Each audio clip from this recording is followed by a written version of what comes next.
إنما المؤمنون إخوة فأصلحوا بين أخويكم واتقوا الله لعلكم ترحمون. إن الحمد لله نحمده ونستعينه ونستغفره ونعوذ بالله من شرور أنفسنا ومن سيئات أعمالنا، من يهده الله فلا مضل له ومن يضلل فلا هادي له، وأشهد أن لا إله إلا الله وحده لا شريك له، وأشهد أن محمدا عبده ورسوله. أما بعد، فإن أصدق الحديث كتاب الله، وخير الهدي هدي محمد صلى الله عليه وسلم، وشر الأمور محدثاتها، وكل محدثة بدعة، وكل بدعة ضلالة، وكل ضلالة في النار. يا أيها الناس اتقوا ربكم الذي خلقكم من نفس واحدة وخلق منها زوجها، بث منهما رجالا كثيرا ونساء، واتقوا الله الذي تساءلون به والأرحام، إن الله كان عليكم رقيبا. يا أيها الذين آمنوا اتقوا الله وقولوا قولا سديدا يصلح لكم أعمالكم ويغفر لكم ذنوبكم، ومن يطع الله ورسوله فقد فاز فوزا عظيما. يا أيها الذين آمنوا اتقوا الله ولتنظر نفس ما قدمت لغد، واتقوا الله إن الله خبير بما تعملون. أما بعد، فإن أصدق الحديث كتاب الله، وخير الهدي هدي محمد، شر الأمور محدثاتها، كل محدثة بدعة، كل بدعة ضلالة، كل ضلالة في النار. وبعد، أيها الإخوة، السلام عليكم ورحمة الله وبركاته. بإذن الله تعالى waxaynu caawa majliskan ama halkan aynu iyo qolkan qiimo badan hablaha walaalaha ah ee daafaha adduunka jooga ay maaragtay culumta sharciga ku qaataan, alakhawaatu fillaah. iyada oo fadhiga uu yahay ama maqarka ay hablahaasi joogaanna ay tahay waddanka Maraykanka, waxaa caawa halkan insha allahu tacaala aan ka soo jeedin doonaa kelmad ku saabsan tawxiidka iyo qiimihiisa, oo ciwaankeeda laga dhigay attawxiidu awalan. tawxiidku inuu wax walba ka horeeyo oo cibaadaadka kale ka mid ah, asal iyo asaas iyo gundhig iyo waxa weeyaan udub dhexaad uu yahay diinta islaamka. si kale haddaynu u eegno, waxaynu odhan karnaa waxay kelmaddeenani ku saabsan tahay attawxiidu makaanatan wa fadla. tawxiidka iyo makaanada iyo booska uu sharciga ku leeyahay iyo fadliga uu leeyahay. walaalayaal, tawxiidku waa cibaado aad iyo aad u qiimo badan, waana cibaadada ugu muhiimsan ee ilaahay jalla wacalaa lagu caabudo. tawxiidka macnihiisu waxa weeyaan waa in allah jalla wacalaa loo badhax tiro cibaadada, oo wax kasta oo cibaado ah oo isagu xaq u leeyahay in ilaahay jalla wacalaa isaga loo badhax tiro oo lagu gaar yeelo, oo aan cid khalqigiisa ka mida allah jalla wacalaa aan waxba lala siinin. ilaahay jalla wacalaa khalqigiisu cibaadada iyo wixii alle loogu dhowaado ilaahay jalla wacalaa uu faray in isaga loogu dhowaado,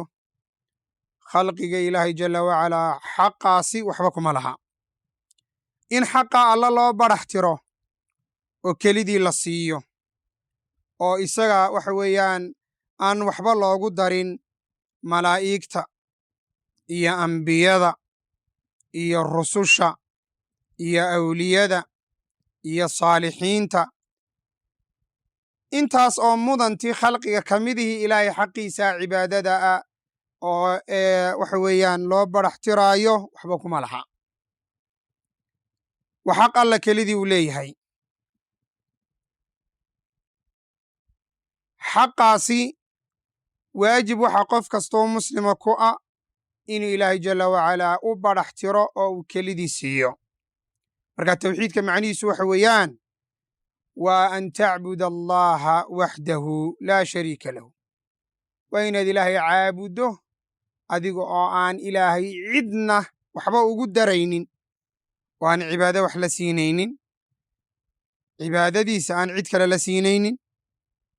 oo isagiyo cid kale aan shariik ka dhigaynin ama cid kaleba aan cibaadadiisa siinaynin taasi waa mid waxaa ka mid a ilaahay jalla wacalaa rabbinimadiisa in kelidii loo qiro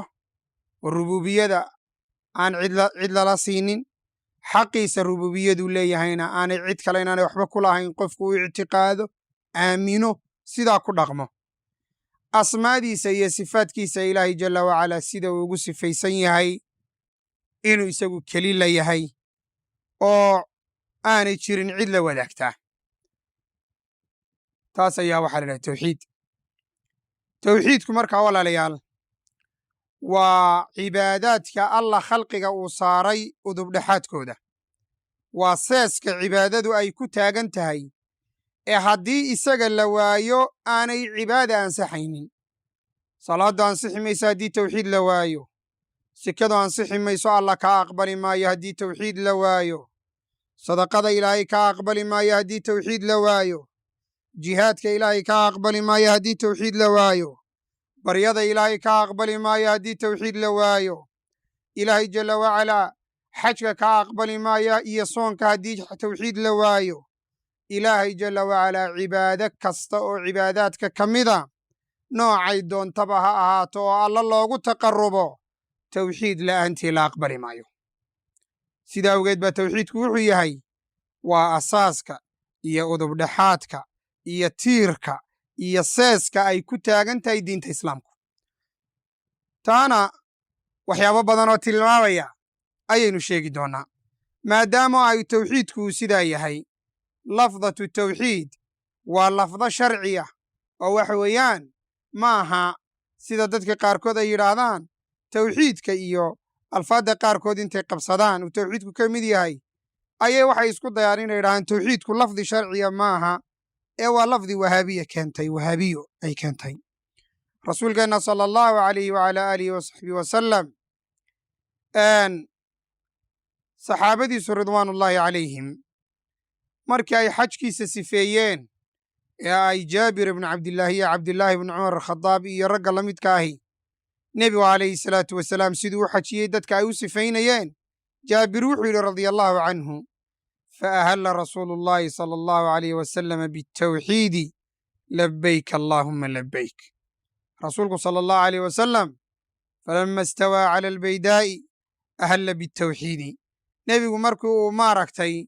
markuu hashiisii fuulay ee meesha baydaa la yidhaha ay isla taagtay ee uu halkaa dadkii oo dhan isugu soo baxeen rasuulku wuxuu ku xidhay xajkii bitawxiid tawxiidkii buu ku xidhay ahalla bitawxiid walxadiisu fii saxiixi muslim markaasaa wuxuu yidhi nebigu calayhi salaatu wasalaam wuxuu yidhi buuri jaabir nebigu tawxiidkii buu ku xidhay oo wuxuu yidhi labbayk allaahumma labbayk labbayka laa shariika laka labbayk waana talbiyada xajku waa kelimatu tawxiid ayay la macno tahay sida macruufka ay culimmaduba sheegeen oo waxa ay talbiyada iyo waxa xajka yani talbiyada xajka lagu xidhanayaa waa mid la macno ah laa ilaaha ila allah muxamedun rasuulullah sala allahu alayh waali wasalam oo tilmaamaysa in ilaahay cid aan ahayn cibaadada in la siiyaa inaanay bannaanayn ay xaaraan tahay waajibna ay tahay in ilaahay kelidii cibaadada loo badhax tiro kadaalika bukhaari iyo muslim waxaa ku soo aroortay rasuulku sala allahu alayh wasalam markuu mucaad diray waxaa ku soo aroortay in nebigu calayhi salaam bukhaari ku taallaasaan filayo waxa uu yidhi nebigu markuu mucaad dirayey falyakun awala maa tadcuuhum ilayhi ilaa an yuwaxidu allah waxa ugu horreeya ee aad ugu baaqdaa ha ahaato inay ilaahay keli yeelaan inay ilaahay keli waxa weeyaan inuu yahay ictiqaadaan cibaadada u badhax tiraan isagay kelidii xaqaa siiyaan riwaayadaana waxaa fasiraysa riwaayaad kale falyakun awala maa tadcuuhum ilayhi shahaadatu an laa ilaaha ila allah wa annii rasuulu ullah sala allahu alayh wasalam waay marka walaalayaal lafdatu tawxiid waa lafdi sharciya weeye waa lafdi ama eray bixin sharciya weeyaan tawxiidku walaalayaal qiimaha uu leeyahay haddaynu wax ka tilmaanno waa awalu lwaajibaat sidaynu sheegnay falaa yutaalabu alcabdu bishayin qablah wax ka horeeya oo qofka muslimka ah laga dalbanayo oo tawxiid ka horeeya cibaado qofka muslimka ah laga dalbayo oo tawxiid ka horeysa ma jirto sidaa awgeed waa awalu lwaajibaat sidaa awgeed baa alla jala wacala wuxuu uhi faclam annahu laa ilaaha ila allahu wastakfir lidembik waay kadaalika walaalayaal rasuulkeennu sala allahu alayh wasalama mucaad ibnu jabal markuu yaman u diray waxa uu ku yidhi mucaadow innaka ta'tii qowman ahla kitaab waxaad u tegeysaa qolo ahlu kitaaba ayaad u tegeysaa falyakun awala maa tadcuuhum ilayhi ilaa an yuwaxidu allah waxa ugu horeeya ee aad ugu baaqaysaa ha noqdo inay rabbi keli yeelaan keliyeeliddaas macnaheedu waxa weeye waa in ilaahay inuu qofku ictiqaado qiro inaan ilaah xaq lagu caabudaa jirin allah jala wacalaa mooyaane oo ilaahay ciddii ka soo hadhay ee la caabudayo oo dhan waxaa lagu caabudayaa xaqdarro iyo baatil dalika biana allaha huwa alxaqu wa ana maa yadcuuna min duunihi albaatil wa ana allaha huwa alcaliyu alkariim kabiir wa ana allaha huwa alcaliyu alkabiir nacam walaalayaal waxaa xadiiska mucaad riwaayaadkiisa ku soo arooray oo hadalkaa fasiraya nebigu calayhi salaatu wasalaam inuu ku yidhi bay sheegeen saxaabada qaarkood mucaad falyakun awala maa tadcuuhum ilayhi shahaadatu an laa ilaaha ila allah wa annii rasuulu ullah ha noqdo waxa ugu horreeyaad ugu baaqaysaa inay qiraan oo ay rumeeyaan inaan aniguna rasuulkii ilaahay ahay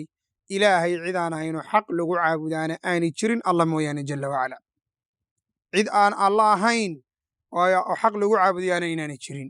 nafyu alcibaadati cama siwa allah caza wajal wa ihbaatuha wa iqraaruha lilahi jala wacala waaye rasuulkeennu sala allahu alayh wasalam waxa uu ku yidhi mucaad fainhum ataacuuka bidalik hadday arrintaa kugu addeecaan faaclimhum ana allaha aftarada calayhim fi lyowmi khamsa salawaatin fi lyowmi walleyla faaclimhum ana allaha aftarada calayhim khamsa salawaatin fi lyowmi walleyla hadday tawxiidkaa qiraan oo ay taas ka soo baxaan oo ay ilaahay alla xaqa u rumeeyaan ciddii ka soo hadhayna cidaan cibaado xaq u lahayn ay waxa weeyaan aaminaan inay yihiin ilaahay cid ka soo hadhay cibaadadoodana ay ka kufriyaan hadday sidaa yeelaan oo taa qiraan markaa waxaad u sheegtaa 5 salaadood in habeenkii iyo maalintii lagu leeyahay nebigu wuxu uhi calayhi salaatu wasalaam hadday taana kaa aqbalaan faaclimhum ana allaha aftarada calayhim sadaqatan tu'khadu min aghniyaa'ihim faturaddu ilaa fuqaraa'ihim waxaad u sheegtaa buu guri rasuulku sal allahu alayh wasalam salaadaana hadday qiraan oy rumeeyaan oy oggolaadaan waxa weeyaan oy kugu addeecaan in ilaahay uu ku faral yeelay zako akhniyadooda laga qaadiyo kuwooda hodantaa oo kuwooda fuqaradaa la siiyo marka halkaa xadiiskaas wuxuu caddaynayaa riwaayaadkiisa kala duwanna tilmaamayaa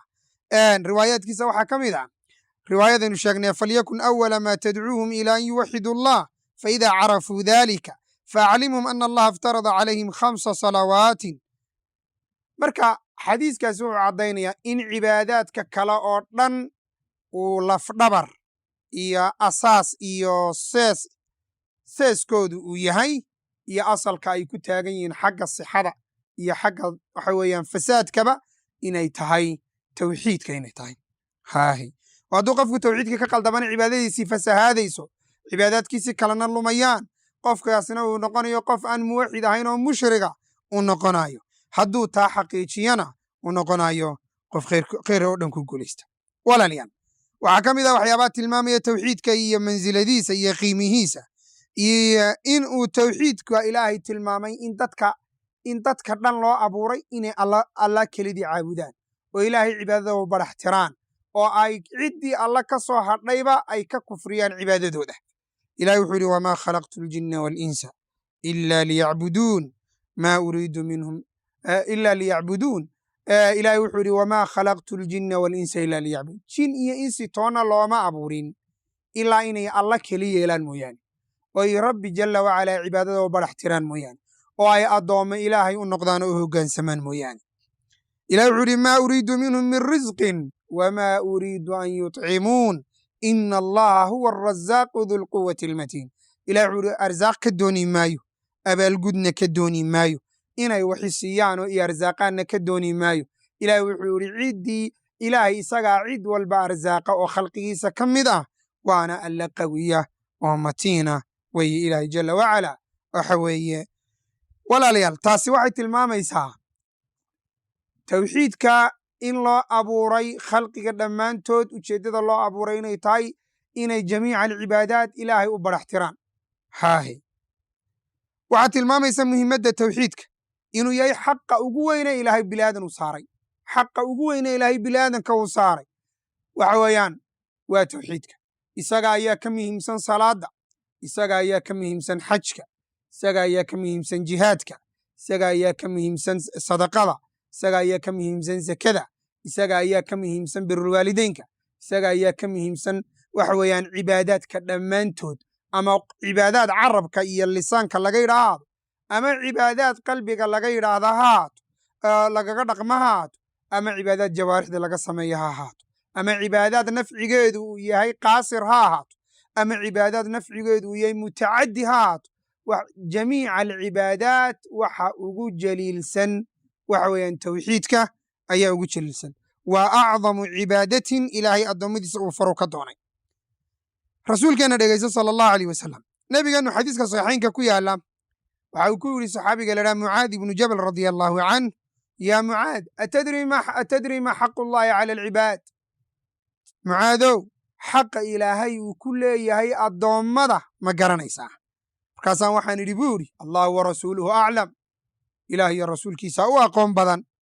nebigu wuxu uhi calayhi salaatu wasalaam, xaqu llahi cala alcibaadi an yacbuduuhu walaa yushrikuu bihi shayan. xaqa ugu weyne ilaahay addoommadiisa uu ku leeyahy wax weeyaan inay kelidii caabudaan oo aanay cidna ilaahay jalla wacalaa la masaynin, oo rabbi aanay cidna la simin, oo ilaahay ay uluuhiyada iyo rubuubiyada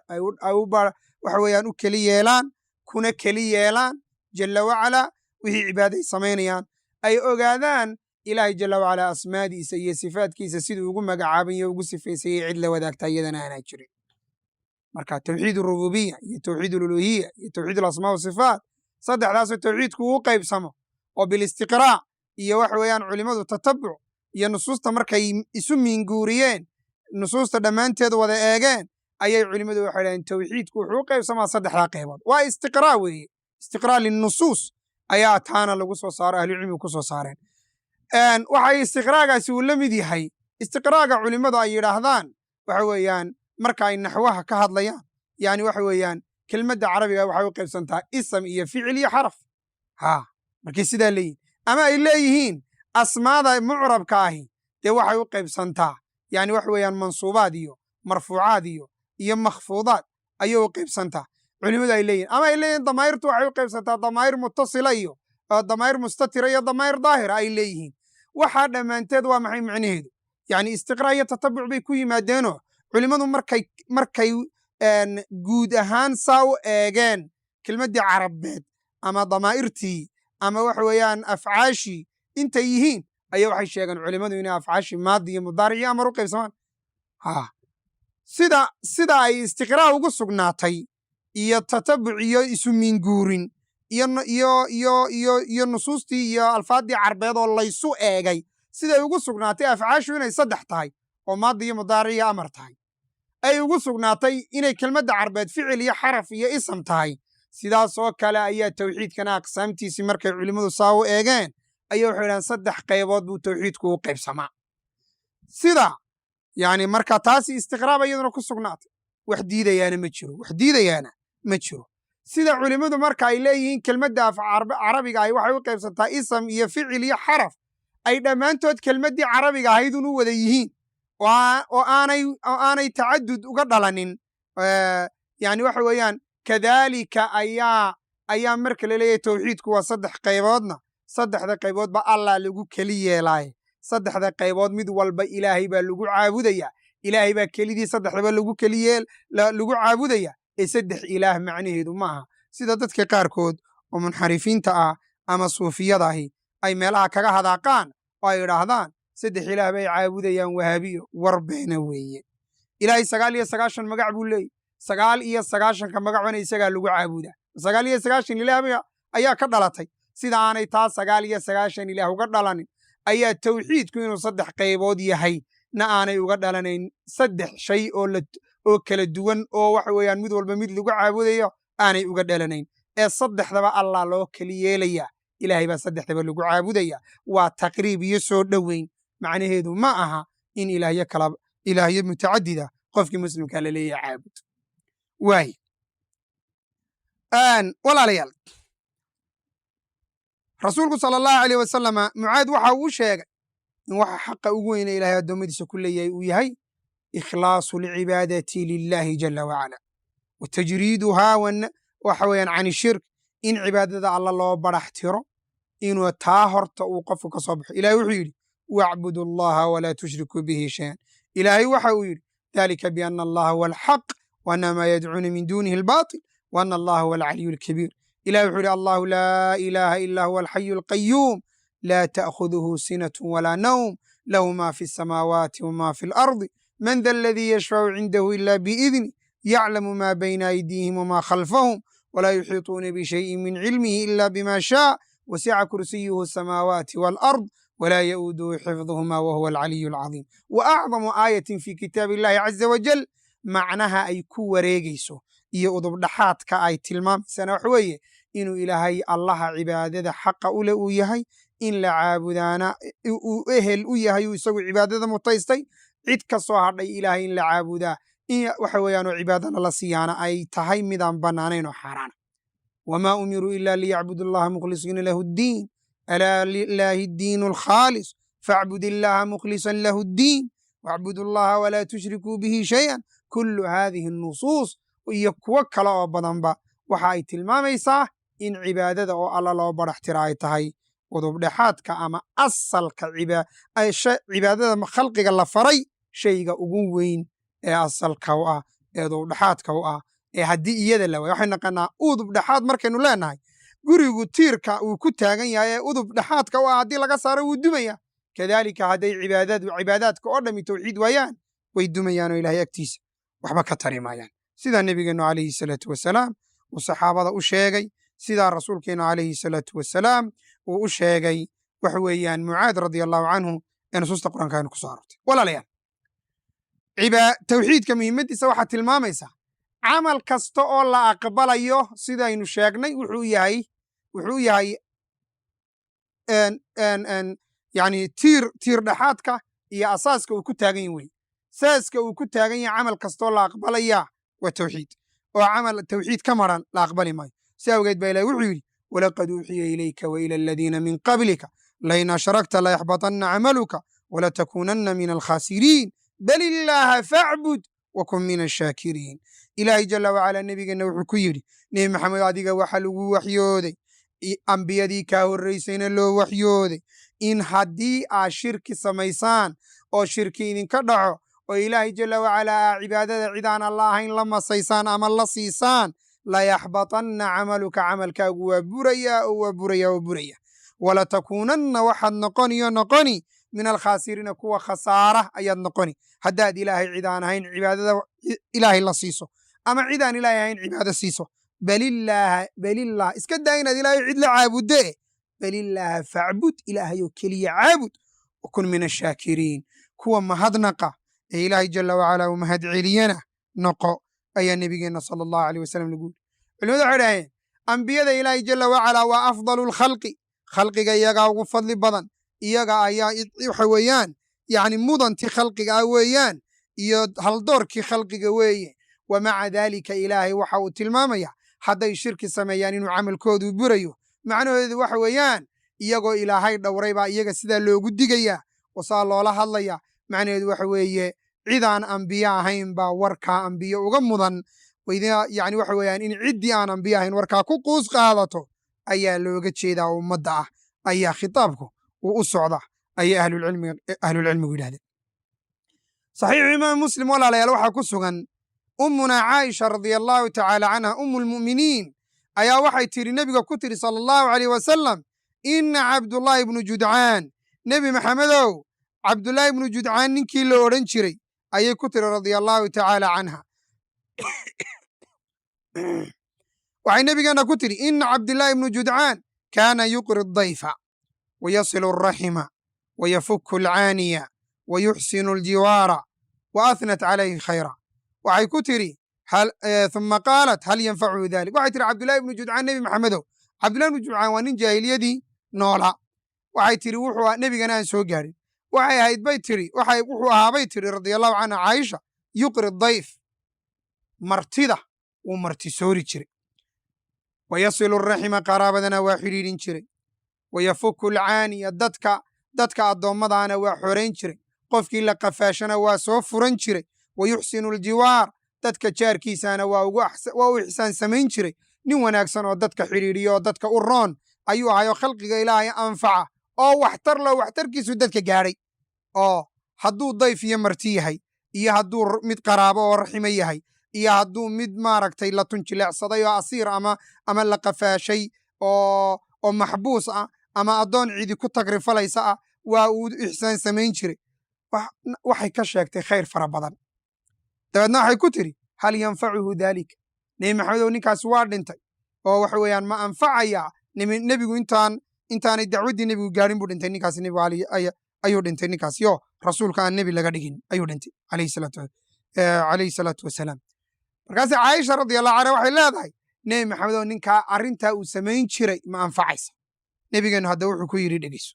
rasuulkeennu wuxuu yidhi laa yaa caaisha innahu lam yaqul yowman rabbi ikfir lii khatii'atii yowma addiin maalin keliya tawxiidka muu qirin oo muu odhanin ilaahayow dembigii iyo shirkigii iyo gaalnimadii aan sameeyey ilaahow iga dhaaf maalin keliya muu odhanno ilaahay cibaadada uma barax tirin saa ogeed baa ilahay quraanka wuxuu igu yidhi waaladiina kafaruu acmaaluhum kasaraabin biqiica yaxsabuhu dam'aanu maa'an xataa idaa jaa'ahu lam yajidhu shay'an wawajada allaha cindahu fawafaahu xisaaba wallahu sariicu alxisaab walaalayaal ilaah wuxuu sheegay dadyowga gaalada camalkoodu inuu yahay kasaraabin biqiica sidii dhalanteed meel shishe ka muuqda oo aad biyo u malaynayso markaad soo gaadho meeshiina aan waxba ka jirin sidaa ogeed baa culimmadu waxay idhaahdeen dadyowga gaalada ah ee gaalnimada ku dhintay acmaashii saalixee wan wanaagsanayday sameeyeen waxay waxtar u yeelan weyday waxay waxba u noqon weyday waxay ilaahay agtiisa waxba uga anfici weyday waxa weeyaan laba shay midkood bay weyday ama tawxiidkii bay weyday oo ilaahay baan loo barax tirin ama waxa ay weyday maaragtay mutaabacadii rasuulka sala allahu aleyh wasalam oo nebiga calayhi salaatu wasalaam ayaan lagaga dayan oo sunnadiisii ayaan lagu raadjarin ilahi wuxu uhi waqadimnaa ilaa maa camiluu min camalin fajacalnaahu habaan manhuura ilahi wuxu uhi gaala waxay sameeyeen ee camal wanaagsan ahaa ee samafal ahaa ee dad taag daranay taakuleeyaan ahaa ee dad jilicsanay wax u taraan ahaa ee ceelal biyoy qodaan ahaa wuxuu doonaba ahaadee wixii wanaagay soo sameeyeen adduunyada lagu siinayaa ajarkiisii aakhire ilaahay waxba ugu tegi maayaan agtiisa lagana aqbali maayo waxa weeyaan camalkoodina habaan manhuuran baa laga dhigaya sababtu tahay waa tawxiidkii buu waayey camalkaasiyo markuu tawxiidkii waayena wuxuu noqday biyo collaanshay ayuu noqday walaalayaal waxaad markaa arkaysaa qiimaha uu leeyahay tawxiidku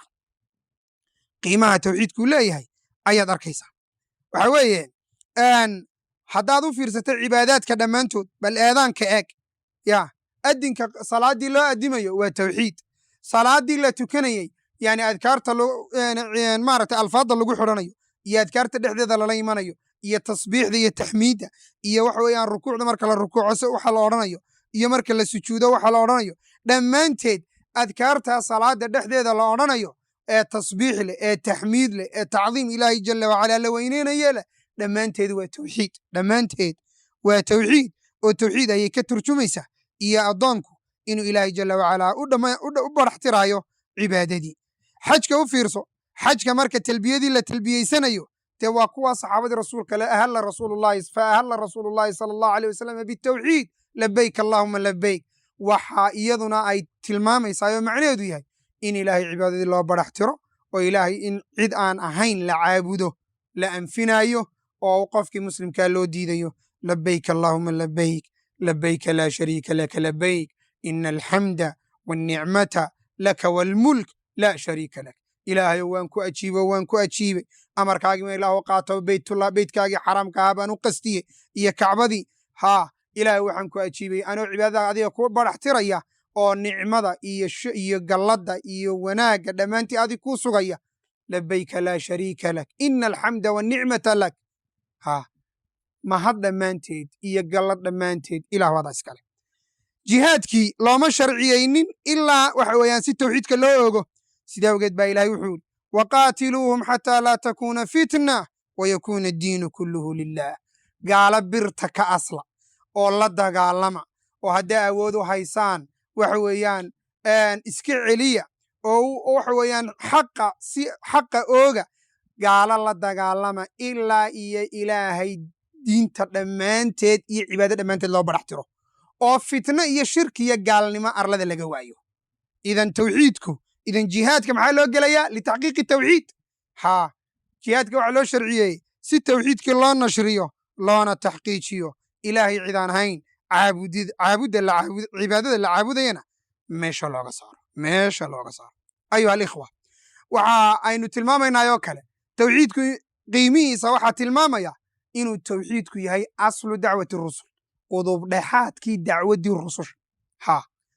dacwatu rusul ambiyadii ilaahay uu soo diray iyo rusushu alla soo diray dhammaantood mixwarka ay ku wareegayso iyo udubdhexaadka ay ku taagnayd dacwadooda iyo baaqooda tawxiid buu ahaa sidaa ogeed halkaa waxaad ka garanaysaa qiimaha uu leeyahay tawxiidku maadaama rusushii ilaahay oo dhan ay isku waafaqeen inay isaga ka bilaabaan oo isaga waxa weeyaan dadka waxa weeyaan ugu baaqaan oo wixii ugu horreeyey dadka u sheegayeen isaga uu noqdo haddaad akhrido aayaad badan ama suwar badan oo qur'aan ka mid a suuratu huud suuratu shucaraa iyo suwarka la midkaa haddaad akhrido iyo yuunus iyo suwarka la midkaad akhrido waxaad arkaysaa ambiyada ilaahay jalla wacalaa dhammaantood dacwaddooda waxay ka bilaabeen tawxiid dacwaddooda waxa u ahayd lafdhabar tawxiid ayaa ahayd asaaskay ku taagantahayna tawxiid buu ahaa oo ah in cibaado dhammaanteed alla loo barax tiro haahi jalla wacalaa shirki iyo gaalnimona iyo in ilaahay cid lala caabudo awliye ahaataya ambiye ahaataya malaa'ig ahaataya waxa weeyaan in laga ilaaliyo in ilaahay jalla wacalaa lala caabudo waaye ilaahay subxaanahu wa tacaala waxa uu yidhi walaqad bacathnaa fi kulli ummatin rasuulan an icbudu allaha wajtanibu ataaguut ilah wuxu uhi wamaa arsalnaa min qablika min rasuul ilaa nuuxii ilayhi annahu laa ilaaha ilaa ana facbuduun sidaa awgeed ilaahay wuxuu sheegay ambiyadiisa oo dhan inay waddadaa mareen iyadoo umamka cudurrada haya ay kala duwanaayeen oo umamka qaarkood shirkigu uu ahaa wakhtigii umamka qaarkood oo ambiyada qaarkood loo diray shirki baa hadheeyey umamka qaarkood akhlaaq xumo iyo liwaad ayaa waxa weeyaan hadheeyey umamka qaarkood iqtisaadkii iyo beecii oo ay sharcigii ku khilaafeen oo ay ribo iyo buyuuc xaaraana ku tacaamulayaan baa hadhaysay wamaca daalika ambiyadii ilaahay dhammaantood wamaca daalika ambiyadii ilaahay jalla wacalaa dhammaantood waxa ay ku baaqeen tawxiid ayay ku baaqeen sida allah jalla wacalaa uu tilmaamay ee ilaahay jalla wacalaa uu kitaabkiisa ku sheegay nacam waa lay maqlayaa baan u malaynaya insha allahu tacaala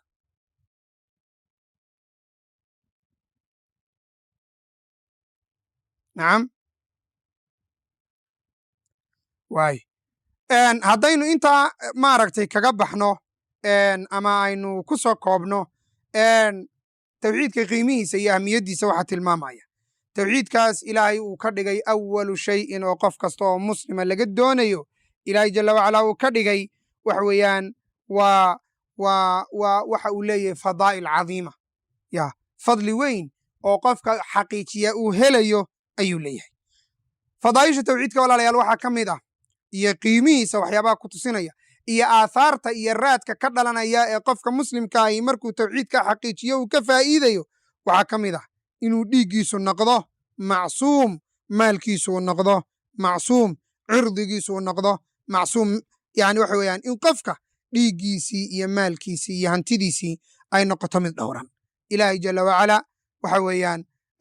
ayaa ka tartiibiyey xukunka rasuulkeenu wuxu uhi sal allah alay slam sida muslim ku taala man qaala laa ilaaha ila allah wakafara bima yucbadu min duuni illah xaruma maaluhu wa damuh wa xisaabuhu cala allah nebigeennu calayhi salaatu wasalaam waxau yidhi qofka laa ilaaha ila allah yidhaah laa macbuuda bixaqin ila allah cid xaq lagu caabudaa ma jirto oo mudan oo xaq u leh waxa weeyaan in la caabudo ma jirto ila allahu ilaahay mooyaane cid kasta oo aan ilaahay ahayn oo cibaado la siiyaba xaqdarraa lagu caabudaya walow ciddaasi ambiya ha ahaato walow malaa'ig ha ahaato walow rusul ha ahaato iskaba daa cid kuwaasi iyo khalqiga ilaahay intoodaa mudantaa ka martabad sokaysaba warkeediyada dhaafo walihaadaa qiyaamaha maxsharka marka la isugu yimaado walaalayaal waxaa la keenayaa nebiyullaahi ciisa iyo hooyadii oo khalqi badani caabudeen oo ilaahya ka dhigteen markaasaa ilaahay nebiyullaahi ciise wuxuu ku odhanayaa ilaahay wuxuu ku odhanayaa a anta qulta linnaasi ittakhiduunii wa ummiya ilaahayni min duuni illah maadigaa nebi ciisew yidhi aniga iyo maadaa dadkii laguu diray nebi ciisew ku yidhi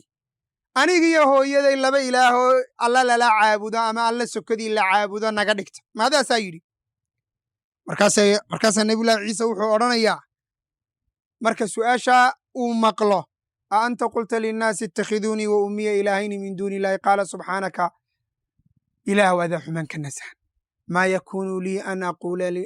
qaala subxaanaka maa yakuunu lii an aquula maa laysa lii bixaqin ilaahu waxaan xaq ahayn inaan idhaahdo xaq uma lihi in aan cid ku idhaahdo aniga iyo hooyadeenna caabudana dee waa xaqdarro taase allaw igama suurta gelin manay dhicin maa qultu lahum ilaa maa amartanii bihi an icbudu allaha rabbii wa rabbakum ilaahu waxaan ku idhi ilaahayoo keliya caabuda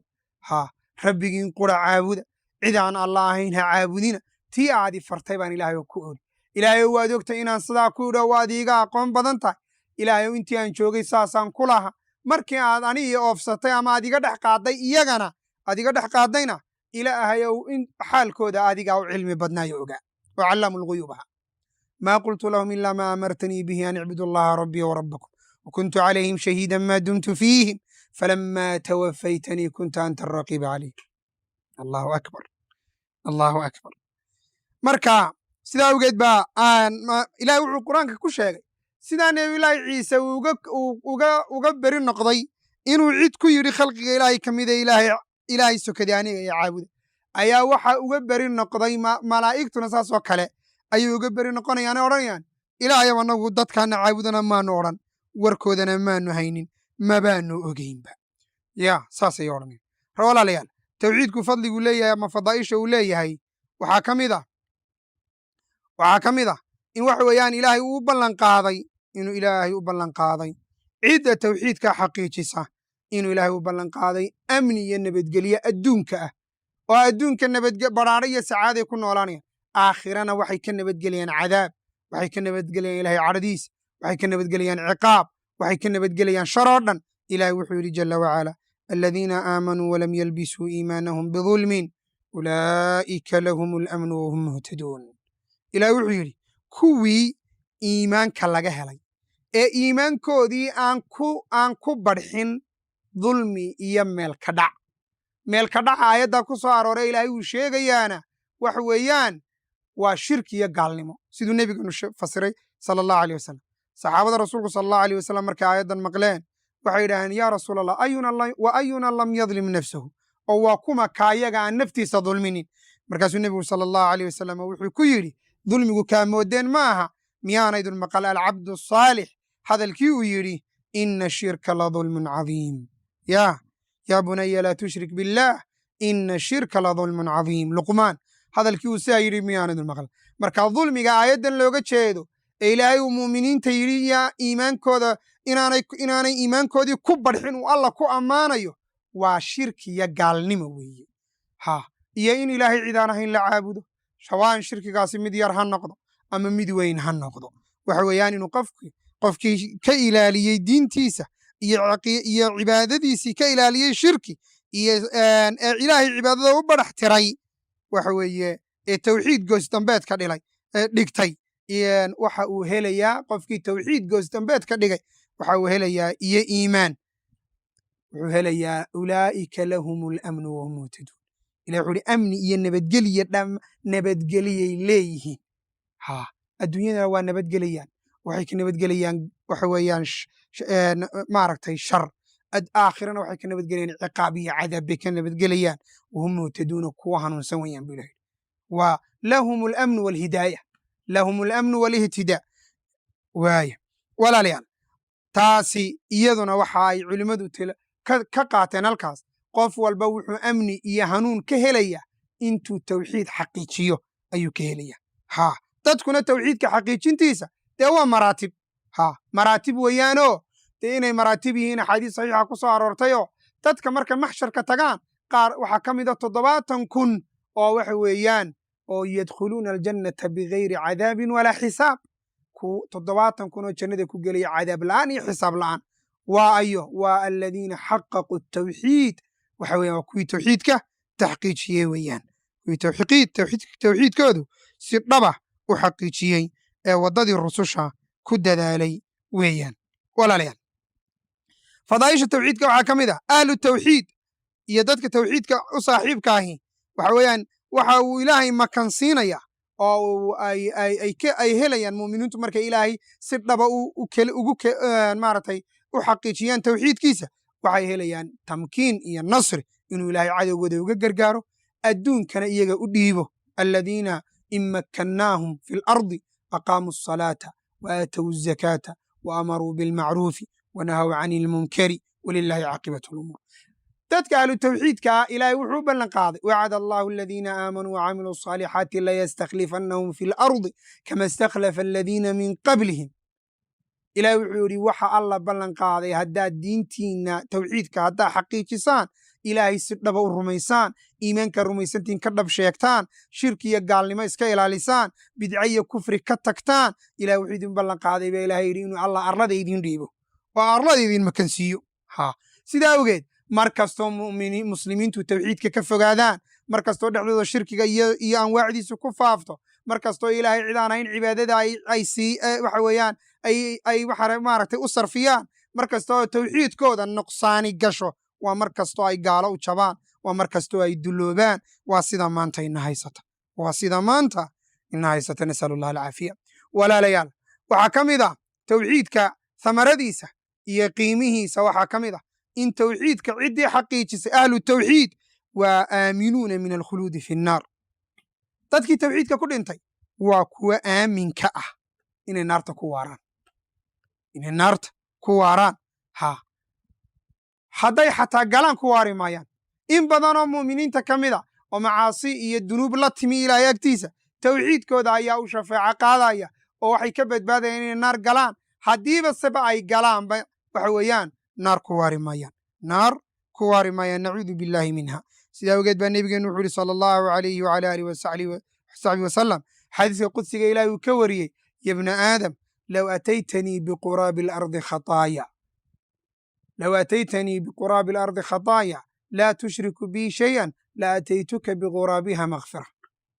haddaad iila timaaddo arlada muggeedoo dembiya baa ilaahay yidhi ina aadamow adiga oo laakiin aan shirki iyo gaalnimo ku soo dhimanin iyo ilaahay cibaadadiisooda ama awliye la siiso ama ha noolaadaan ama ha dhintaan ama awliye xaqan ahaadaan ama awliyo beenbeenoo dadka loo sheegaya ha noqdaan dad adigoon ilaahay cibaadadiisa cidna wax ugu darinee muwaxida haddaad soo dhimato laakiin dunuub badan aad ilaahay agtiisa oo kabaa'ira la timaado ilahay wuxuu yidhi la ataytuka biquraabiha makfira arlada mid la mid ah intaal mid la mid iyo muggeed ayaan ku siinayaa oo dembi dhaafa ayaan ku siinaya sidaa awgeed baa walaalayaal rasuulkana sala allahu alay wasalam markuu abu hureyre weydiiyey yaa rasuul allah man ascadu nnaasi bishafaacatik nebi maxamedow xadiiska saxiixeynka ku yaala yaa dadka yaa ugu mudan inay shafaacadaada helaan maalinta qiyaama bal su-aashaa u fiirso waa abu hureyre nebigeenna weydiinayo sala allahu alayh wasalam wa nicma su'aal aad u qiimo badan weeyaan waa su'aal ka timi saxaabi jaliil ah oo min ajillaa'i saxaabati rasuulillaahi wa culamaa'ihim ah oo raggu nebi maxamed jeclaaya radia allahu tacaala canhum oo nin cilmiga aad ugu tafaruqay ka timi wuxuu yidhi yaa rasuul allah man ascadu nnaasi bishafaacatik yaa u mudan shafaacadaada nebi maxamedow rasuulkeen wuxu uhi sala allahu aleyh wasalama ascadu nnaasi bishafaacatii man qaala laa ilaaha ila allah mukhlisan min qalbihi waxa weeyaan qofka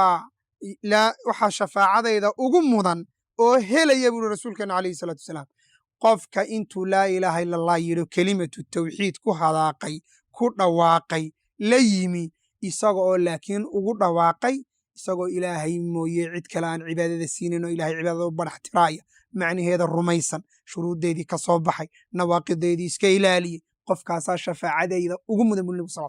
idan waxaan leenahay ajallu shayin oo qof muslimi shafaacada rasuulka sala allahu calayh wasalama ku hela maalinta qiyaama waa maxay waa taxqiiqu tawxiidi wa nabdu shirki walibticaadi minhu gaalnimo inaad ka dheeraato cibaadana alla u badhax tirto aan xadiiskaa ku daro xadiis labaad rasuulkeennu wuxuu ihi walaalayaal likulli nabiyin dacwatu mustajaaba saxiixaynku ku yaalla isaguna min xadiisi anasin wa abi hurayra radia allahu canhu nebigu wuxu uhi likulli nabiyin dacwatu mustajaaba fatacajala kullu nabiyin dacwatah wain ikhtaba'tu dacwatii shafaacatan liummatii yowma alqiyaama fahiya naa'ilatun in shaa allahu man maata min ummatii laa yushriku billahi shaan nebigu wuxu uhi sala allahu aleyh wasalam nebi kastaa dacwo mustajaabaa buu leeyahay ambiyadii iga horreeyey oo dhami dacwadoodii mustajaabada ahayd way hormarsadeen dacwatulmustajaaba maxaa looga jeeda nebi kasta waxaa la siiyey hal dacwad baaq ah baryo guud oo caam ah oo ummaddiisoo dhan wada gaadhaysa oo ummaddiisu ay iska leedahay oo loo ballanqaaday inuu wax weeyaan laga aqbalayo loo ballanqaaday in loo aqbalayo rususha dacwo baryooyin badan ayuu ilaahay rusushiisa ka aqbalay oo aynu waxa weeyaan qur-aanka lagu sheegay laakiin oo xadiiska macnihiisu maaha nebi kasta dacwad qurun baa laga aqbalaya laa ambiyada wax badan baa laga aqbalay laakiin culimadu waxay dacwadani waa dacwatun mutaxaqaqatu listijaaba waa dacwo in la aqbalayaa ay muxaqaq tahay oo nebiga loo ballan qaaday oo loo sheegay waa ta kale waa dacwatun caammatun fii ummatihi tacumu ummatahu jamiican ummaddiisoo dhan jamcinaysa oo shamlinaysa baan ujeeda oo wada gaadhaysa waa dacwad ummaddiisoo dhan shamlinaysa oo wada gaadhaysa nebigu wuxuu nebi walba dacwadiisa wuu hormarsaday ambiyadii ilaahay aniga iga horreeyey nebi walba dacwadiisa wuu isticmaalayoo waa waxa weeyaan wuu hormarsaday nebiyullaahi nuux waa kii hormarsaday nebiyullaahi muuse waa kii hormarsaday nebiyullaahi muuse waa kii ilaahay ka baryey ilaahay inuu dembigii uu galay ka dhaafo nebiyullaahi muuse waa kii reetolkii ku habaaray hadda maaragta wahaakada cafwan nebiyullaahi nuux waa kii reetolkii ku habaaray ee yidhi rabbi laa tadar cala alardi min alkaafiriina dayaara inaka in tadarhum yudiluu cibaadaka walaa yaliduu ila faajiran kafaara rasuulkeen muxuu yidhi wain ikhtaba'tu dacwatii shafaacatan liummatii yowma alqiyaama dacwadayda baryadayda nooca ahayd ee caamka ah ee alla ii ballanqaaday in layga ajiibayo ee ummaddaydoo dhan shamlinaysa dib baan u dhigtay buu nebigu alayh salatu salam qiyaamahan dib ugu dhigtay hadda u fiirso baryadaasi cidda helaysa ee badhaadhay ee ku waxa weeyaan ilaahay maaragtay uu ku sharfayo hadda nebigaa sheegay calayhi salaatu wasalaam maalintaaynu baahannahay ee qaawannahay ee qatannahay ee aanan waxba sidanin ee dadku kala yaacayo ee la kala dhuumanayo ee intii wada dhalatay ee intii isu dhaxday ee intii isdhashay ee intii isla dhalatay intuba waxa weeyaan kala yaacayaan maalintaan hanti la sidan madaxtinimo la wadanin ciduu isu gargaaraysa aani jirin tollaa yaa ree hebel aan waxba laysugu qabanaynin nin walba tiisu taa ay culaysisay xaalkuu yahay kullu nafsin bimaa kasabat rahiina maalinta noocaas ah waxa lagu baxsanayo ee lagu fakanayo waxaa ka mid ah camalka saalixa waxaa udubdhaxaad u ah tawxiidka waxaa ka mid ah waxyaabaha shafaacada nebiga lagu helaya tawxiidkii balada dhegeyso nebigu yaa helaya dacwaddaasuu yidhi nebigu wuxuu yidhi fahiya naa'ilatun in shaa allahu dacwaddaasi waxay gaadhaysaa haddii alla ogolaado wa in shaa allahu huna litabaruk ayuu nebigu yidhi sal allahu aleyh wasalama iyo fulin uu ilaahay amarkiisi fulinayo walaa taquulana lishayin inii faacilun dalika gadan ila an yashaa allah waxa weeyaan taxqiiqan buu rasuulku sidaa u yidhi fahiya naa'ilatun in shaa allahu man maata min ummatii laa yushriku billahi shay nebigu wuxuu yidhi dacwaddaa iyo baryadaa qiyaamaha waxaa helaya oo ku baraaraya oo ku barwaaqaysanaya oo waxa weeyaan naar kaga badbaadaya oo janno ku gelaya oo nebi maxamed shafaacadiisa iyo ergadiisa ku guulaysanaya maalinta rasuulka sala allahu aleyh wasalam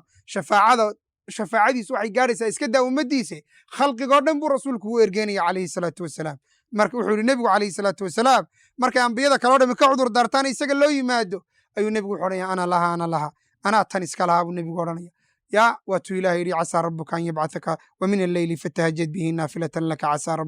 casaa an yabcathaka rabbuka maqaaman maxmuudan deedna nebigu wuxuu ihi faakhiruu taxta alcarshi saajidan ilaahay baan carshiga hoostiisaan ku sujuudaya ilaahay waxaan ku mahadinayaa maxaamid ilaahay maalintaa uu ii furay iyo ammaano maalintaa lay furayo oo weligay aanan rabbigay ku ammaanin baan ilaahay ku ammaanaya markaasaa ilaahay markuu uu ammaano nebigu ayaa ilaahay wuxuu nebiga ku odhanaya yaa muxamed irfac ra'sak waqul tusmac was'al tucطa washfac tushafac nebi maxamedow madaxaaga kor u qaad ergegal ergadaada waa la aqbal iyo erge weydiisa waxaad doonaysa waa lagu siinne saasaa lagu odhanaya nebigeena sal allahu alay wasalam maalintaasi nebigu ummaddiisa wuu shafeeco qaadaya wuxuu u shafeeco qaadaya qof kastoo ummaddiisa ka mid ah oo dhintay oo tawxiid ku dhintay rag iyo dumar ha noqdo saqiir ha noqdo kabiir ha noqdo mid madow ha noqdo mid cad ha noqdo waxa da'du doona ha joogo waxa weeyaan qof kasta oo tawxiid ku dhintay oo ummaddiisa ka mid ah nebigu calayhi salaatu wasalaam maalintaa oo shafaaco qaaday shafaacadiisuna way gaadhaysa waxaa shafaacadaa ka qadaya qof kasta oo shirki iyo gaalnimo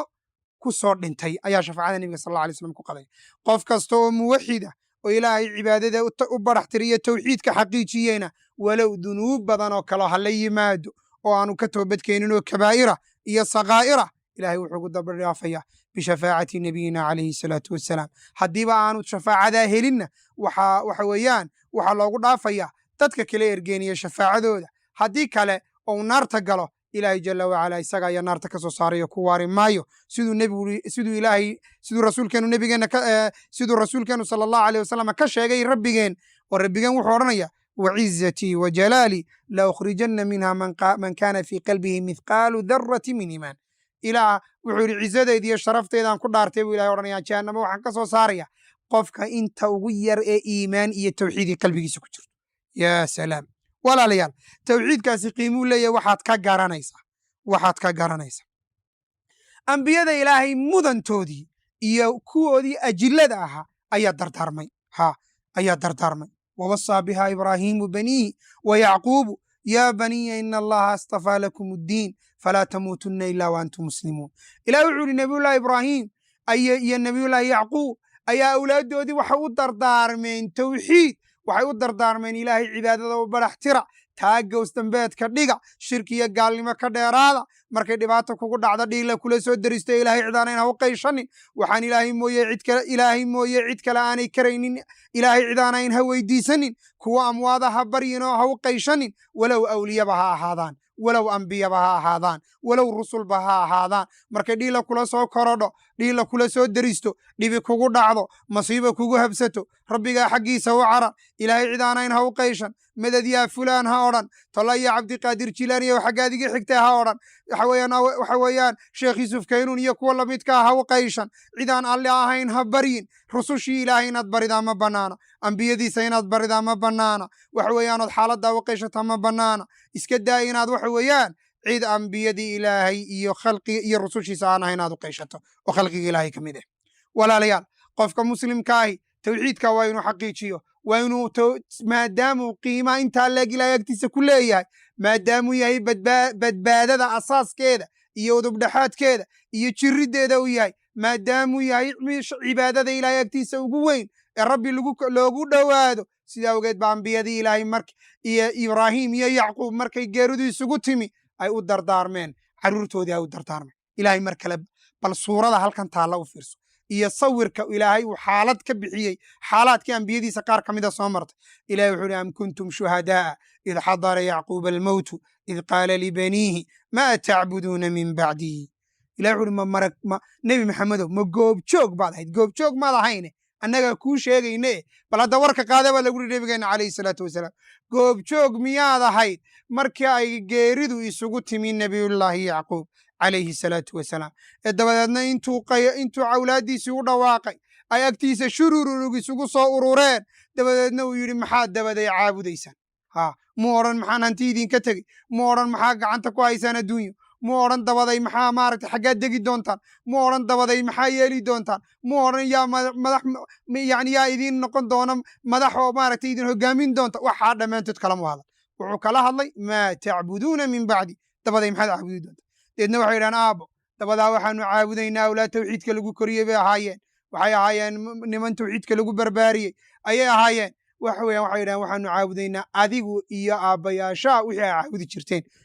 ilaahay keliyaanu caabudaynaa isagaanu cibaadada u barax tiraynaa sidaasaynu isku ogaanaynaa taasaynu isula imanaynaa taasaynu insha allahu aakhiro ku kulmaynaa waayo markay aakhiro ku kulmaan ee dhammaantood iyadoo wada muwaxidiina yimaadaan ilaahay wuu israacinayaayo waa isu keenaya yaa waladiina aamanuu watabacathm duriyatahum alxaqnaa bihim duriyatahum biilaahay kuwii iimaanka laga helay ee muwaxidiinta ahaa ee jannada galay ee awlaaddoodii iyagu markay jannadii soo wada galaan waa lays ilxaaqinayaayo waa laysu geynayaa baa ilahay yidhi waa laysu geynaya ayuu ilaahay jala wacala yidhi marka walaalayaal tawxiidku qiimaha intaa leeg ayuu leeyahay sidaa awgeed waa in qofka muslimkaay u barto waa inuu shirkiga ka digtoonaado waa inuu iska ilaaliyo qofka muslimkaay shirkiga gaalnimo waa inuu iska ilaaliyo inuu ku dhinto waa inuu aad iyo aad iyo aad uga taxadiro aad iyo aad waa inuu uga taxadiro waa inuu uga taxadiro si uu aakhiro uu u helo waxa weeyaan oo ugu guulaysto ilaahay jala wacala ridwaantiisa iyo raalliyaanshihiisa iyo jannada waa inaanad aad waxyaabaha dumarka ugu dhunta waxaa ka mid ah waxa weeye inay dadyo ha u tegin oo ha aaminin inay waxa weeyaan kaahin ha u tegin iyo faaliye fooxiyo ha u tegin caraaf iyo waxa weeyaan islaan meelaha wax shishida ha u tegin waxa weeyaan iska ilaali dadka noocaasa shahaadiinta la shaqaysta aad iyo aad isaga jir waxyaabaha tawxiidka dhaawacay ka mid tahay ilaahay cid aanay ku dhaaranin ha ku dhaaran labadaada waalid ha ku dhaaran awlaadaada inanka curadka ku ah ama waxa weeye inantaad ku coratay ha ku dhaaranin ma bannaana alxalifu bikayri illaahi waa shirki ha odhan alfaadda shirkiga aad iyo aad isaga uga digtoonow waxa weeye ilaahay iyo cid khalqigiisa ka mid a xataa lafdiga inaad ku masaysaa ma bannaana inaad tidhaa hebelow taladu waxay ahaanaysaa adiga ilaahay saa yeeshaan ama ilaah iyo adigu sidaad tidhaahdaan laakiin nebigeenu calayhi salaatu wasalaam waxau yidhi edebta waxaa ka mid ah inaad tidhaahdo taladu waxay noqonaysaa sida alla gooyo ee alla ogolaado ee ilaahay inoo qadaro dabadeedna sidaad adigu ku talisa ayay noqonaysaa ilaahay dabadii dee waxa weeyaan talada alla dabadii sida adigu aad yeesho ayay noqonaysaa ama aad ku tilmaanto aad iyo aad walaalayaal tawxiidka culimmadu aad bay uga hadleen nawaaqid baa jirta tawxiidka burisa waxyaabaha tawxiidka buriyo shirkigu ugu horeeyo iyo in ilaahay cid lala caabudo iyo in rabbi la weydiisto wax aan ilaahay mooye iyo in rabbi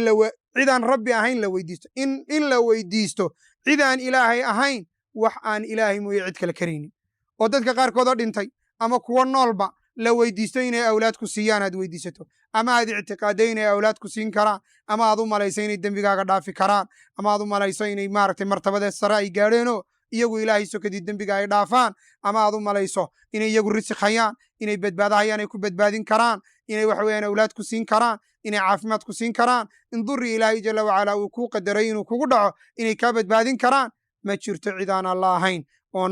dhib iyo dheef ku siin karta cid aan alla ahayn oo dhib iyo dheef ku siin karta ma jirto khalqigu waxay hayaan waa wax maxduuda waa wax alla uu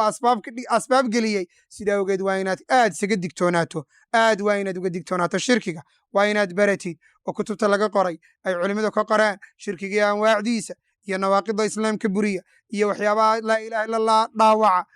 waxa weeyaan iyo waxyaabaha qofka tawxiidkiisa ka fasahaadiya waa inuu qofku aad iyo aad uga digtoonaado ha is odhanin adigu intaasoo sannaad muslim ahay islaamnimaa lagugu dhalay laba waalidoo islaamaa ku dhalay waxa weye ka awow isirkaagoo dhami waa muslimiin adiga maadaama sidaa tahay waxa weeyaan maadaa shirki kaa dhaca shirki waxa weeyaan maarata xaguu kuu soo mara ha is odhanin bal hadda u fiirso nebiyullahi ibraahim baa isaguu ilaahay u qiray inuu yahay ina ibraahiima kaana ummatan qaanitan lilaahi xaniifan walam yakun min almushrikiin buu ilahay ilahi wuxuu yihi nebi ibraahim wuxuu ahaa kelidii ummad buu ahaa ummad buu ahaa imaam buu ahaa fi tawxiid iyo qudwo khayrka lagaga daydo iyo tawxiidka iyo xaqiijintiisa lagaga daydo sidaa awgeed baa nebigeenna iyo innagaba nayla faray inaynu ku dayanno nebiyullahi ibraahim oo waddadiisii raacno aynu waddadiisii aynu raacno ayaa nayla faray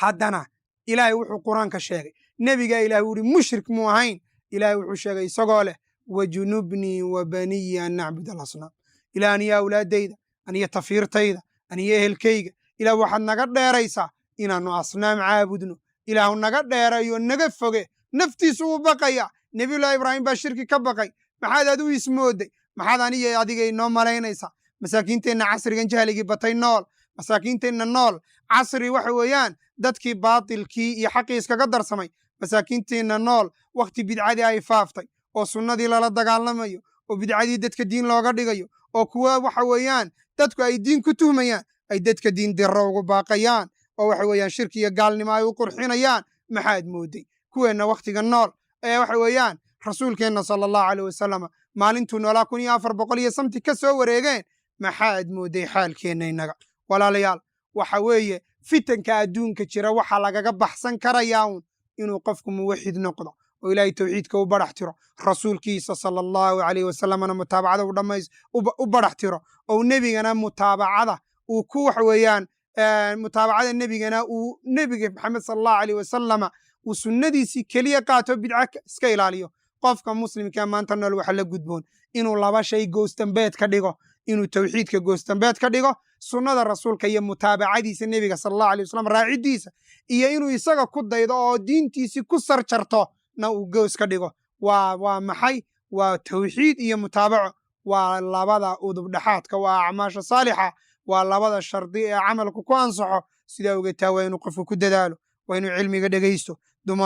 dumarow nebigeennu wuxuu sheegay calayhi salaatu wasalaam inaad naarta dadka kaga badan tihiin inaad rag naarta kaga badan tihiin dumarow fitanka dadka waa uga jilicsan tihiin dumarow xaalkiinna maanta waa aragtaan dumarow waxa fitan adduunka wareegaya waa aragtaan dumarow dad badan oo cadowaa leedihiin oo jahannamo inay idinku guraan raba oo ibliis ciidamadiisiiya dumarow ilaahay xadhiggiisa qows dambeed ka dhiga dumarow tawxiidka ku dadaala dumarow sunnadii rasuulka sala allahu calayhi wasalama raaca dumarow ilaahay ka xishooda dumarow cifada iyo ku dadaala dhowrsanaanta ku dadaala dumarow diintiinna dad badan baa duulimaad ku ah oo waxa weeyaan u malaynaysaan inay khayrkiinna ka shaqaynayaan oo wallaahi inay jahannamo idinku guraan raba oo gaala leh oo munaafiqiin leh oo calmaaniyiin leh oo kuwa gaala ku ta'athuro muslimiin muqafaliina leh intaasiba diintiinna way dagaalaya idinkula jiraan dumarow naar iska ilaaliya dumarow ibliis ciidan ha u noqonina dumarow maanta ibliis wuxuu doonayaa inuu naarta idinku guro wuxuu rabaa berri toole intuu dhacdiidka u dhaco inuu idinku yidhaahdo ma anigaa xoog idinku keenay yaa maanaa idinsoo qasbay waa i raacdeenuun yaa waxa weeyaan إنما دعوتكم فاستجبتم لي فلا تلوموني ولوموا أنفسكم وأرويدين إنتان إذين باقي ونسك كي دبر سقلي وإذا أركيا ما أنت دمر كبدن كودو إن يرى الله ونحريستين مويان na waxay u jajaban wixii naar lagu geli lahaa waxay u jajaban qaawanida waxay u jajaban tabarrujka iyo waxa weeyaan sitriga iyo cafaafka iyo dhowrsanaantii in la tuuro waxay u jajaban sharka waa adiga arkay meelaha lagu jaaso iyo waxa weeyaan meelaha lagu dhigo macaasida ilaahay siday uga buuxaan waa adiga arkay rasuulkeennu calayhi salaatu wasalaam waxaa saxiixa kaga sugan inuu yidhi nebigu wuxuu yidhi naartaa lay tusay fara'aytu akthara ahliha annisaa dadka badankooda oo naarta ku jira waxaa dadka naar ugu badnaa ee galay dumar bay noqdeen buri nebigu calayhi salaatu wasalaam sababtana rasuulku wuu sheegay nebi maxamed baa sidaa leh oo saadiqulmasduuq ah oo ilaahay waxa weeyaan run badana ka dhigay xaq iyo waxyi buu nebigu sidaa ku leeyahay waxba yaan lagu qurxinin dhaldhalaalka adduunyo yaanay been kuu sheegin gaala iyo gaala raacu walaalayaal ilaahay ka baqa diintiina ku dhega dal gaala intiina joogta aad iyo aad isu dhowra islaamnimada iyo tawxiidka ku dadaala ilaahay jalla wacalaa idin hoojin maayo ilaahay jalla wacalaa hadda addoommo u noqotaan ilaahay waa idin dhowraya waa ballan الذين آمنوا ولم يلبسوا إيمانهم بظلم أولئك لهم الأمن وهم مهتدون ربيين ولا ريال كبقى هذا الكوان ديريي انت سنكسوكوبيا سبحانك اللهم وبحمدك لا إله إلا أنت استغفرك وأتوب إليك والسلام عليكم ورحمة الله تعالى وبركاته.